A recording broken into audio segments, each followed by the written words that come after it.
సంఘ సంస్కరణోద్యమకర్త Martin Luther ఐజ్లేబెన్ షాగ్జానీలో క్రీస్తు శకం 1483 నవంబర్ 10న మార్టిన్ లూథర్ జన్మించాడు. విద్యాభ్యాస సమయంలో క్రైస్తవ సన్యాసం స్వీకరించాలని ఒకానొక పిడుగుపాటు సమయాన నిర్ణయం తీసుకున్నాడు. అయితే లేఖనాలు అతనిలో ఆనాటి మత ఆచారాల మీద తీవ్రమైన అసంతృప్తిని రగిలించాయి.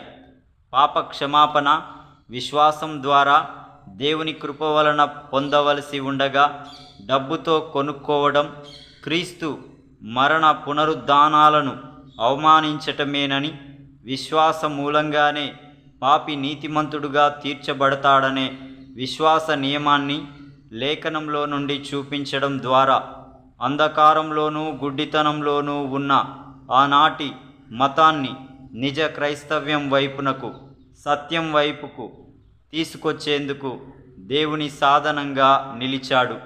ఆనాటి మతాచారాలను వాక్యాధారాలతో ఖండిస్తూ 95 విషయాలను వ్రాసి విటెన్బర్గ్ చర్చి తలుపుకు అంటించడం ఒక విప్లవాత్మకమైన సత్య సంబంధమైన మార్పుకు నాంది పలికింది. చరిత్ర సంఘ సంస్కరణగా ఈ మార్పును పేర్కొంది. లూథర్ యొక్క ముఖ్య ఆలోచన ప్రభువైన యేసుక్రీస్తు మన పాపముల నిమిత్తం మరణించి మనలను నీతిమంతులనుగా తీర్చుటకై తిరిగి లేచారు. రోమీలు రాసిన పత్రిక 3వ అధ్యాయము 24వ వచనం 25వ వచనం.